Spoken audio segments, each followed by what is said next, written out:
Brother Examiner, these men who have accepted the fellowship we offer now present themselves for admission into our brotherhood. They are ready to receive instruction in the solemn and irrevocable pledges which they are about to take. It is fitting that you receive instruction in these pledges, so laden with responsibility and fertile opportunity. They bring you lifelong relations of friendship and of brotherhood, with duties you will not easily avoid, and with privileges you can receive on no other terms. This fraternity will serve as your college home. Those who dwell here will be your brothers, your counselors, and your protectors. Their influence will help to mold your character and your future. You rightly ask much of a brotherhood to which you give yourselves without impediment or reserve. They rightly ask of you not to surrender yourselves without full realization of the meaning and finality of the pledges you are to take. Before proceeding to such instruction, however, it will first be necessary to make certain preliminary declarations. Do you, on your honor, declare that you are members of no college fraternity and are pledged to none but this? If so, answer, I do, after your name is called. Blake Chartrand. I do. Michael Simpson. I do. Do you also, on your honor, declare that you entertain no sentiment toward any member of this chapter that would prevent you from maintaining cordial and brotherly relations with him? If so, answer, I do, after your name is called. Blake Chartrand. I do. Michael Simpson. I do. Of those who would enter our fraternity, we ask two things: that they know our ideals and that they pledge themselves to help us realize those ideals. We have instructed you in the history and the principles of our brotherhood. We have told you of the early secret fraternities, of the evil that attended their control of student affairs, and of the sentiment hostile to themselves, which they bred. We have explained the origin of the anti-secret societies at Williams, Union, Hamilton, and Amherst, and of the coalition between them, which in 1847 marked the vigorous advance of Delta Upsilon. As time passed, the character of the secret societies so altered that hostility toward them decreased. Delta Upsilon recognized this happier period by adopting the principle of non-secrecy in place of anti-secrecy.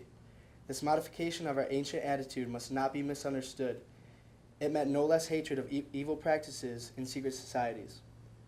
It served to acknowledge the disappearance of those practices and sprang from a logical devotion to our basic principle taught in the motto of our fraternity, Dikaya Upitheka, justice our foundation. Our first exercise in justice, the protest against the secret societies, served its purpose and is no longer necessary, but the battles of justice are infinite, and her champions are ever needed to serve her cause, both in the college and in the world beyond. To forward the ends of enlightened equity demands knowledge and sympathy. The broad mind and the large heart, it is man's work to be done best by those who have enjoyed the twofold education of intellect and of character. We have therefore formed ourselves into a fraternity in order to advance justice, promote friendship, develop character, maintain and diffuse liberal culture, and to promote intellectual, moral, and social improvement. We have expounded to you our ideals because we believe them to be your ideals also. We bring you to your initiation, wherein you must pledge your allegiance to Delta Upsilon. You must promise to be faithful in every relation of brotherhood, and you must solemnly declare before many witnesses your determination to stand for the principles of our fraternity. And you must reflect that the spoken pledge is without purpose unless your life also exemplifies your words. Therefore, consider carefully that you may approach not unadvisedly to your initiation. The vows once taken are irrevocable. If you are not in thorough sympathy with our ideals, if you are not at all uncertain in your desire to become a member of this fraternity, you have now a last opportunity to declare yourself. As a manifestation of your willingness to accept the pledges required of members of this fraternity, you will now inscribe your name within this roll book, containing those promises which you are soon to make in the presence of our brotherhood. Blake Chartrand.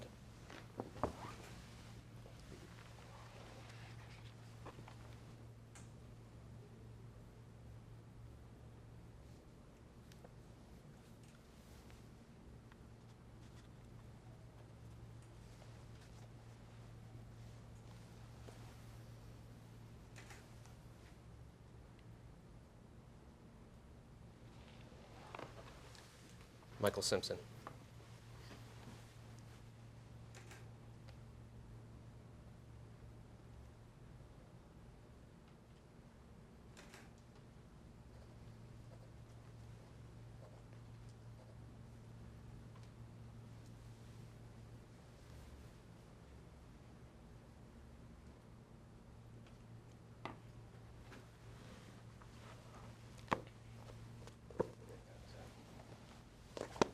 We'll proceed right to it.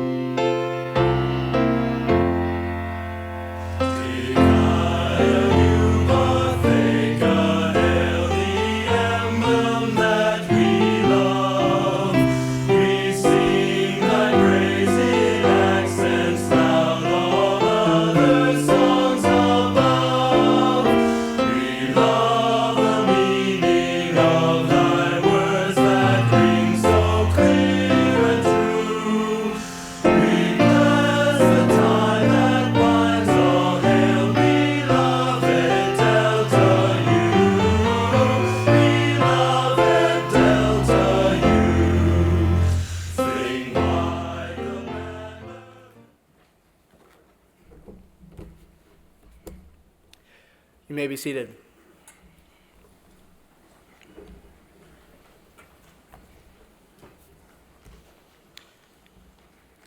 As it is our duty to watch over the welfare of our fraternity, that it may continue in vigorous life, it behooves us from time to time to add to our number such men as will most honor our brotherhood. Upon these who stand before us, our choice is fallen.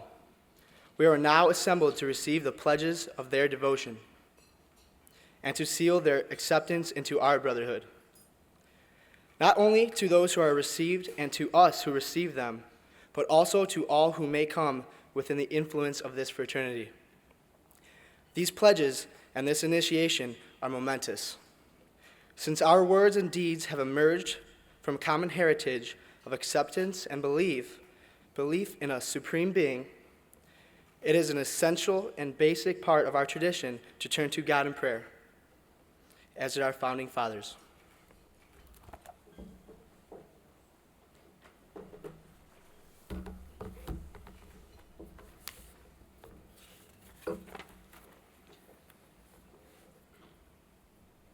Brothers and guests, let us pray.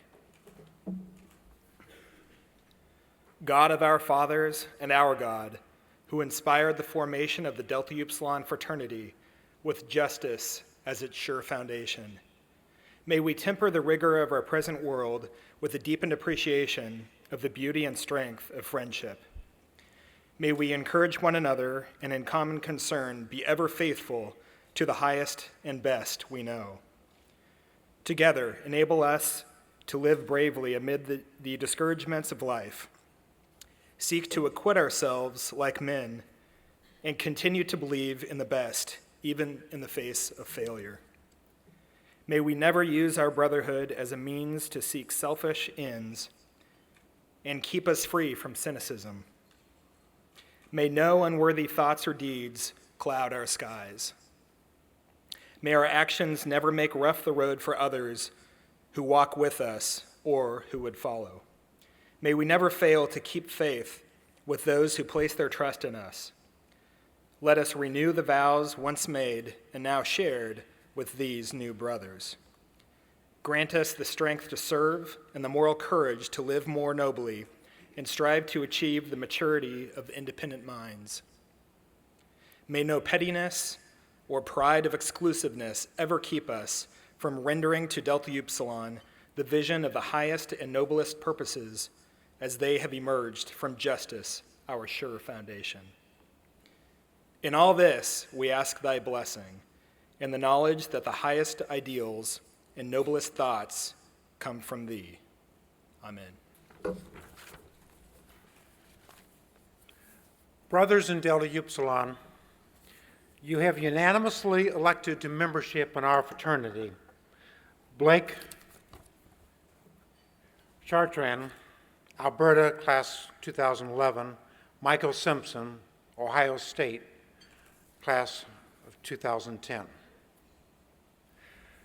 Before proceeding with their initiation, however, it is fitting that we would examine once more our own hearts. In a brotherhood such as ours, a close and lasting friendship must unite all of its members. Such intimate and permanent influence as shall mold them to a rounded type of manhood. Our past is secure. Our future depends upon our vigilance. We must jealously guard against any who may disturb the harmony of our fraternal life, against any whose presence may lower our standards or becloud our ideals. Therefore, will all members of Delta Upsilon please rise?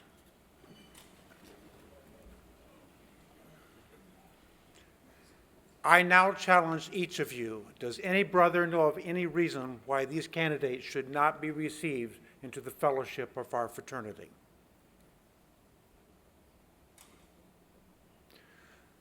Your silence makes it your duty to remove from your minds all prejudice or feelings which might hinder the discharge of any brother relation. I therefore charge you so to rule your thought and conduct that in all your future relations with these men, naught shall mar the trust and brotherly affection which should ever exist between you. You may be seated.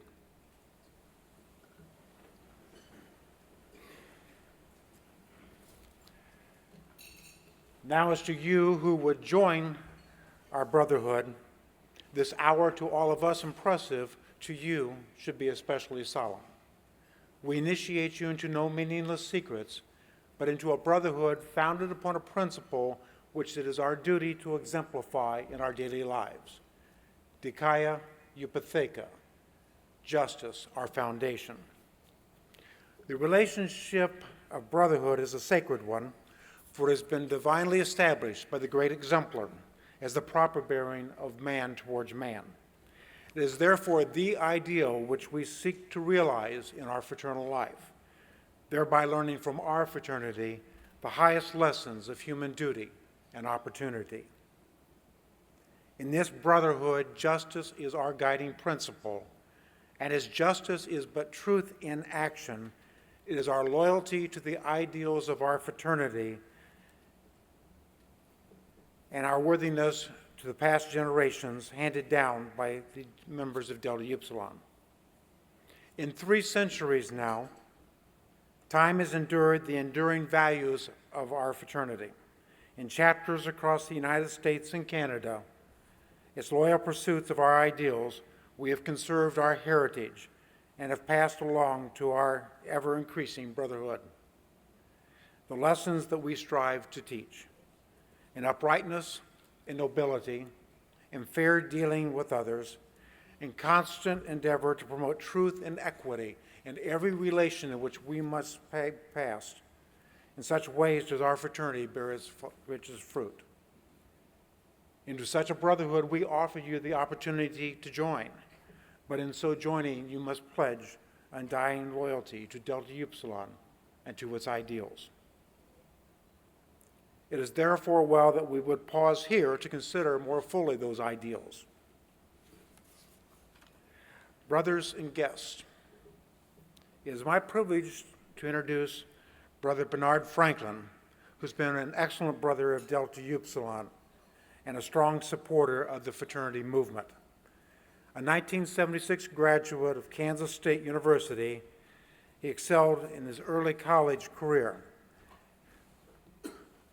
Brother Franklin served as president of the Kansas State chapter and later the president of the Kansas State Student Government Association. He entered the Kansas State history books as being the youngest appointed regent of the Kansas State Board of Education in 1974 at the age of 24. From 85 to 96, he was an administrator in student affairs working at Kansas State University, where he was assistant dean of student life. He went on to become a fellow of the United States for the study of the United States presidency, serving in advisory capacity to then President Carter on issues of higher education. In '96, he joined the National Center for Fathering, headquartered in Shawnee, Kansas, where he served as his vice president. In '99, he engaged in a new and exciting undertaking as he became the president and founder of It Takes a Family Foundation.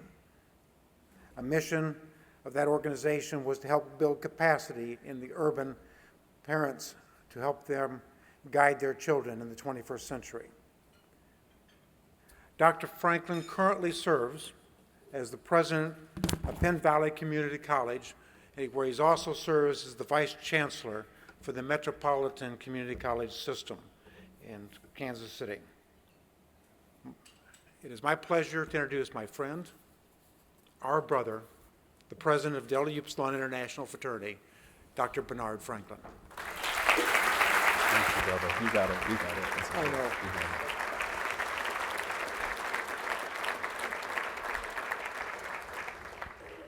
Good evening, brothers and guests.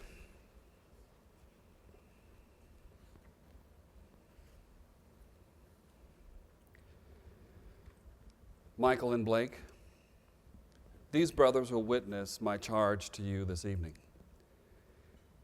And as I begin, I want you to understand, and my brothers and guests to understand as well, there are no surprises. There are no circumstances that aren't ordered. This is not an accident that you're here. It is not an accident that you're here. As we commence the 175th anniversary of this fraternity, I do believe it's fitting. I do believe it's appropriate for us to stop and pause even to consider our principles, to consider how this great fraternity began. And as we do, I so desperately want you to understand that I stand here not out of obligation. I stand here not because I've been forced to. I stand here because I care deeply about this fraternity. For me as an African American man, this fraternity shaped my professional behavior. Opened doors that I don't think I would have opened or could have opened on my own. Brought me to places, introduced me to people, has done some incredible things to put me on a professional path of success. When I first met my brothers, I had a kicking afro. I was scholarly, a little bit academic. I was president of the Black Student Union. I met some white brothers that introduced me to a house.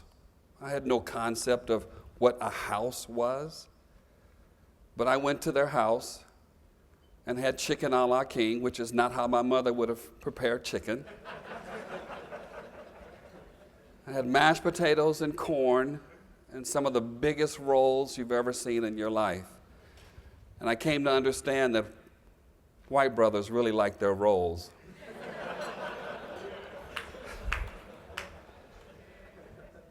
But I came Wednesday after Wednesday and sometime in between.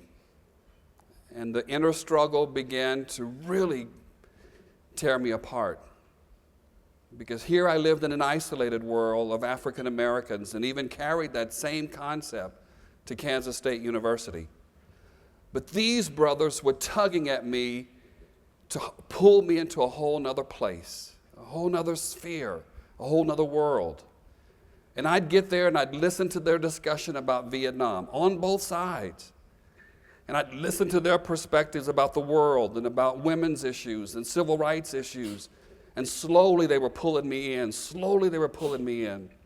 till I came to a point where I told my family, my racist father, and my family that I was going to pledge a predominantly white fraternity. I was so convinced, so overwhelmed that this was what I was supposed to do. You see, I came to a point where I said, I can't pass this up. These are great men. These are guys that are going someplace. These are guys that are doing something. These are guys that have vision for their future, vision for where they're headed. And I, coming from cotton-picking family, I didn't want to go back to the cotton fields of Oklahoma. I knew what stood behind me. So my push was to associate with men of character, associate with men of distinction, to go someplace, even if it meant I was alone. I went. So I sat where you're sitting.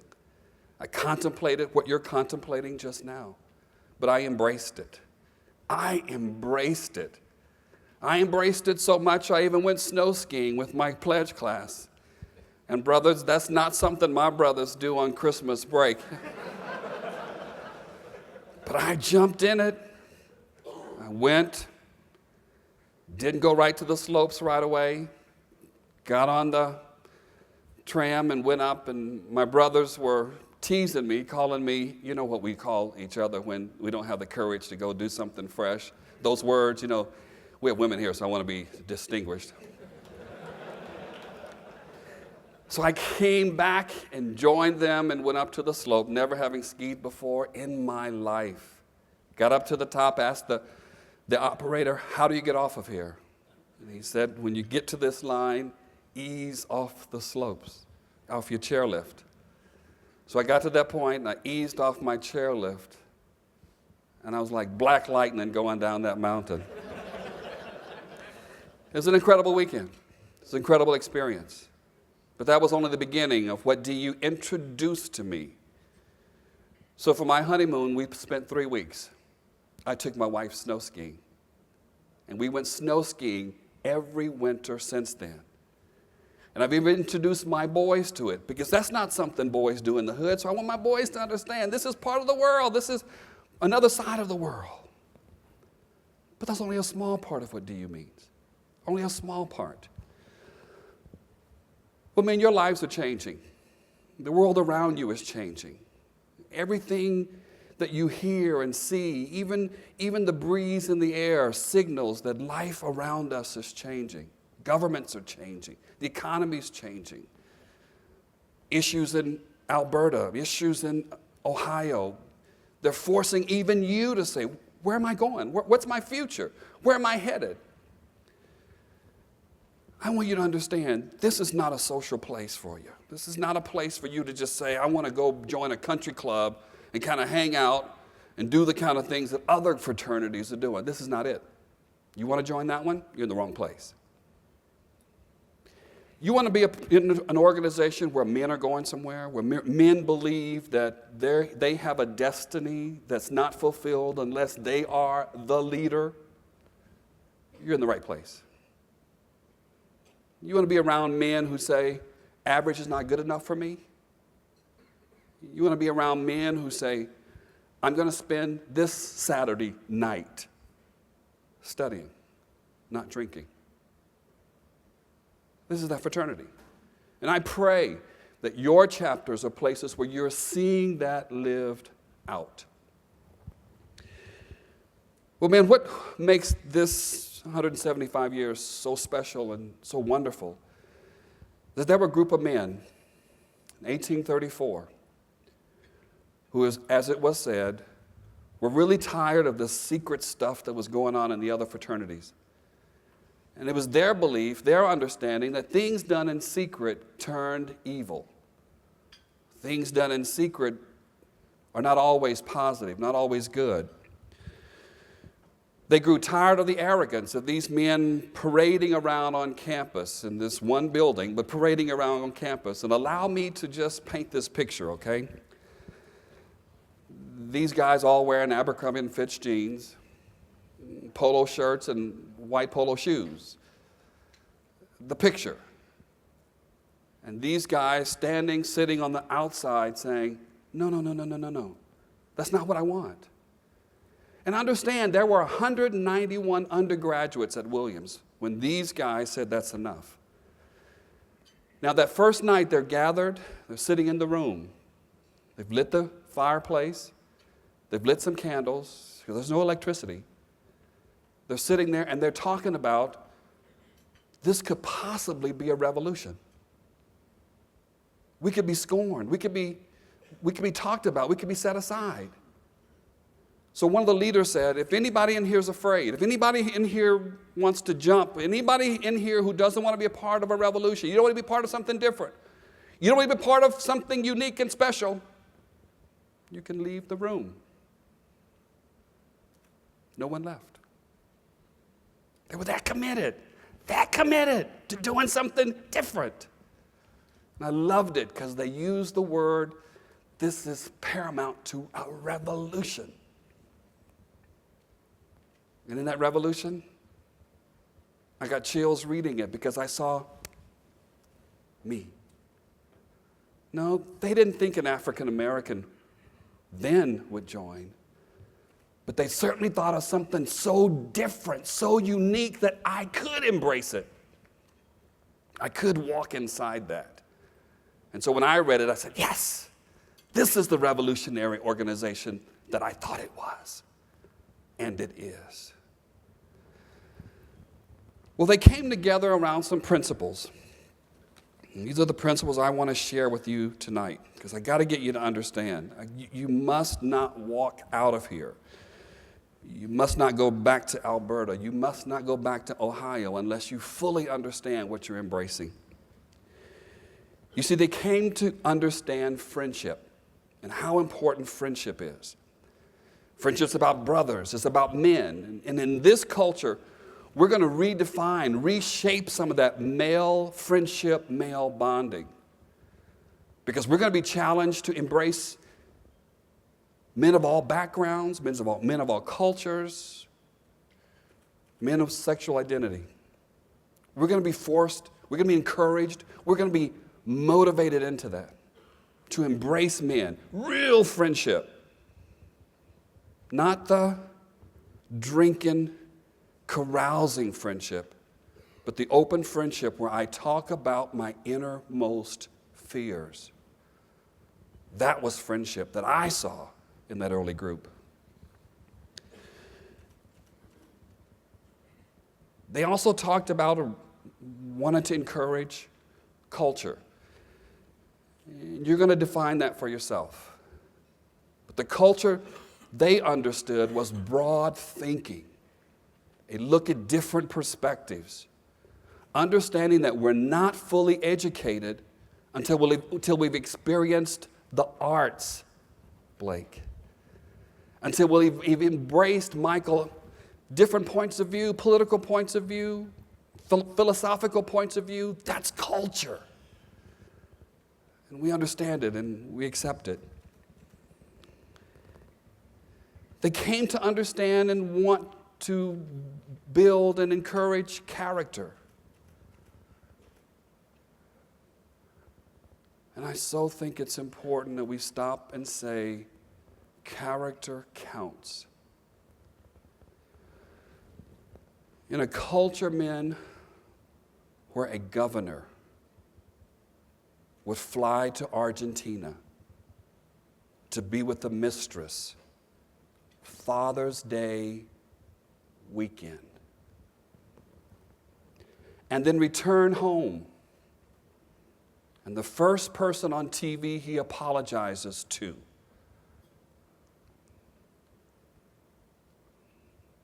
is his mistress.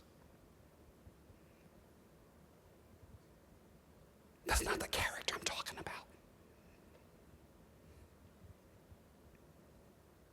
Somehow in the back of your minds, in the psyche there, that place of letting down, saying it's okay. No, that's not what these men founded this fraternity on, and I dare guess how they would respond. Even to the quarterback from Tennessee, who some say so skillfully had an affair that even his wife knew nothing about. Gentlemen, that's not character. That's not manhood. It's the worst form of boyhood we can ever imagine.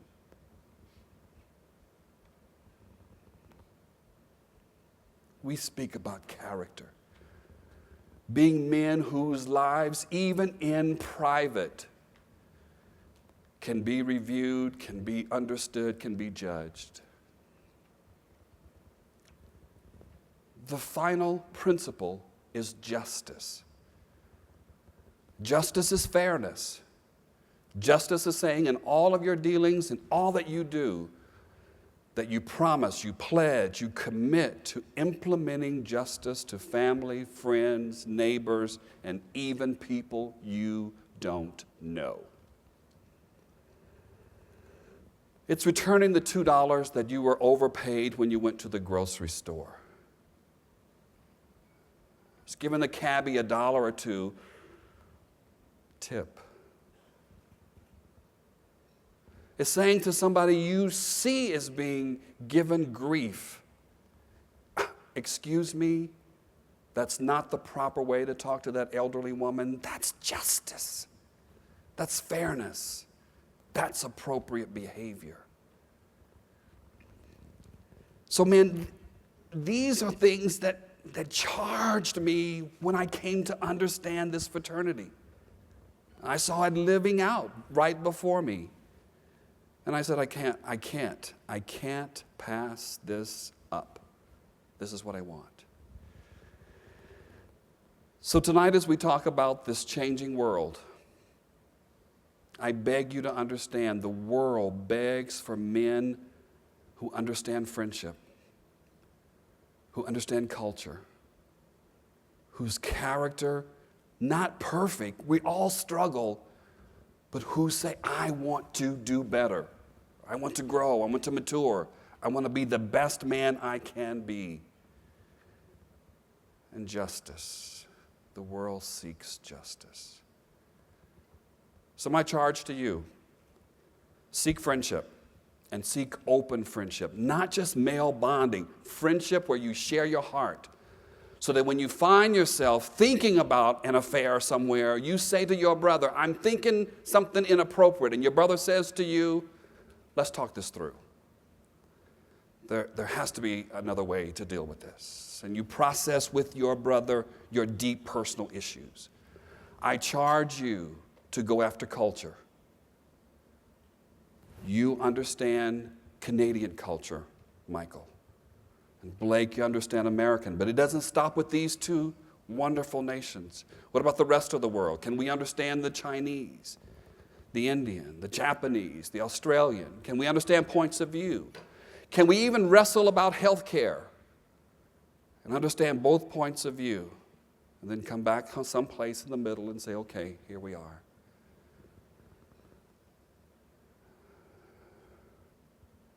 And then character.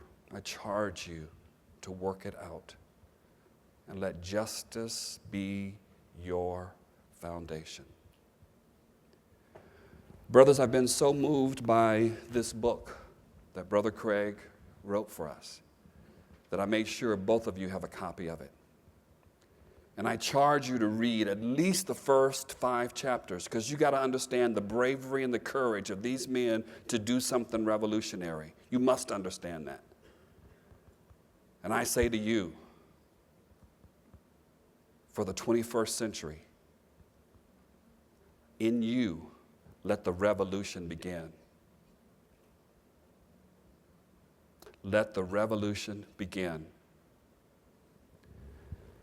And I say to my brothers, as we commence the anniversary of our 75th anniversary, let the revolution begin.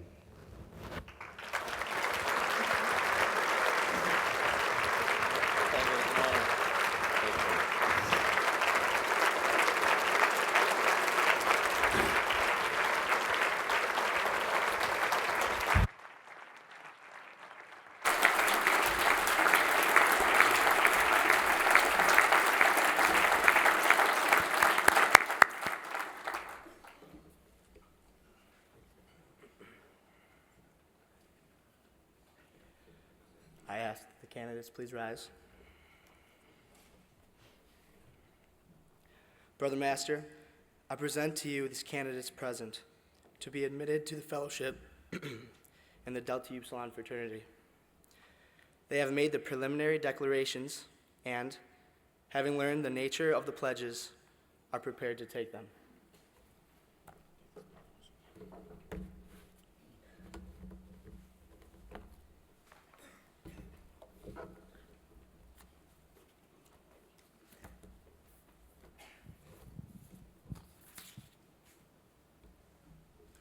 The pledges that I now propose to you, you must take upon your word of honor, to hold them sacred and inviolable forever.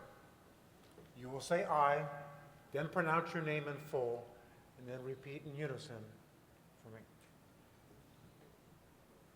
I, Blake Chartrand, I, Michael Todd Simpson, Of my own free will and accord, of my own free will and accord, in the presence of God and of these witnesses, in the presence of God and these witnesses, do hereby solemnly declare do hereby solemnly declare that the principles of this fraternity, that the principles of this fraternity, as they've been explained to me, as they have been explained to me, accord entirely with my own views. accord entirely with my own views. And I solemnly promise and I solemnly promise that as a member of this fraternity, that as a member of this fraternity, I will faithfully adhere to those principles, I will faithfully adhere to these principles, endeavoring in every way to perfect myself, endeavoring in every way to perfect myself, morally, intellectually, and socially, morally, intellectually, and socially, and endeavoring also to act towards others and endeavoring also to act towards others according to that high standard of conduct according to the high standard of conduct required by the fraternity.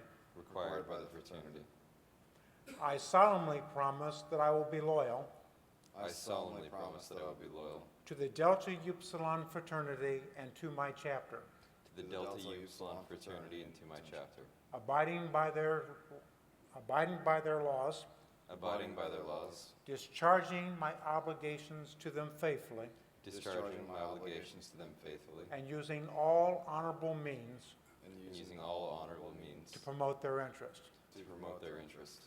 I solemnly promise that I will share with my brothers I solemnly promise that I will share with my brothers the duties of my chapter, the duties of my chapter, that I uphold and encourage them that I will uphold and encourage them in all that is honorable and right, in all that is honorable and right, that I will ever extend to each brother that I ever extend to each brother the right hand of fellowship, the right hand of fellowship, and at all times and in all circumstances, and at all times and in all circumstances, I will endeavor to cultivate those sentiments I will endeavor to cultivate those sentiments which should ever exist between brothers. which will ever exist between brothers. All this I solemnly promise, All this I solemnly promise upon my honor, upon my honor, without any equivocation, without any equivocation, mental reservation, mental reservation, or secret evasion of mine whatsoever. or secret evasion of mine whatsoever. My brothers, we are all witnesses to these pledges.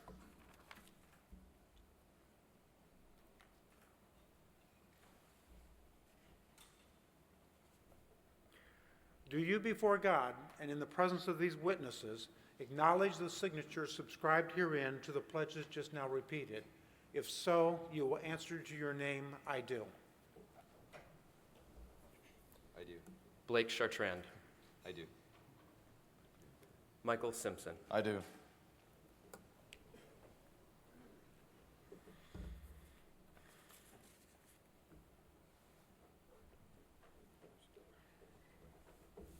Receive and wear this badge in token of your membership in the Delta Upsilon fraternity. I extend to you the right hand of fellowship. Congratulations.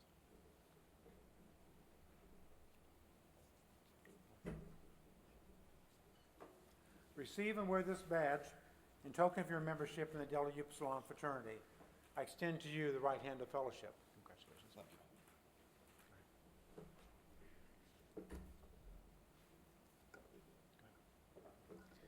Initiates of Delta Upsilon, you have this day received a distinction which falls but to the lot of few men, decoration with the insignia of our fraternity. It marks the confidence that we repose in you. May the ties with which it symbolizes strengthen perpetually, and may its possession instill in you undying loyalty to Delta Upsilon fraternity. By virtue of the authority vested in me, I now declare you members of Delta Upsilon fraternity.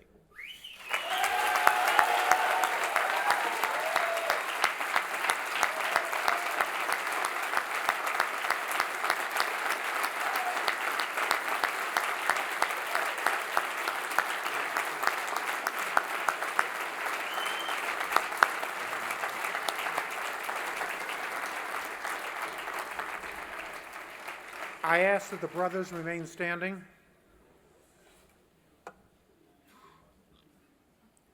For as much as these men have now become your brothers, it is your part and duty to aid them in their struggle towards a larger life, to recall to their minds the solemn pledges which they have just now repeated and taken in this company, to instruct, to reprove, to admonish them in all kindness, according to the principles of our fraternity, the truth that is in you, and to share with them the benefits and duties of a life together. Please be seated.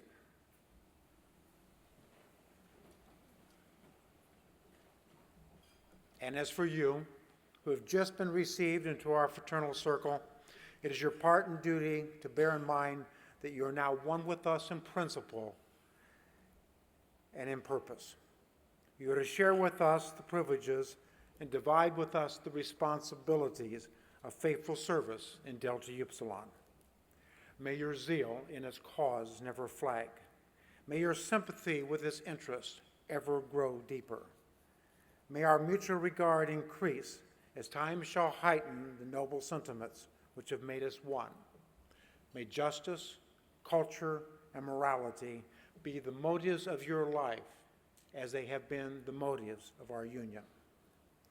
May the bonds forged here today unite us forever in sturdy resolve, aspirations towards which is the sign and the seal of our fraternity.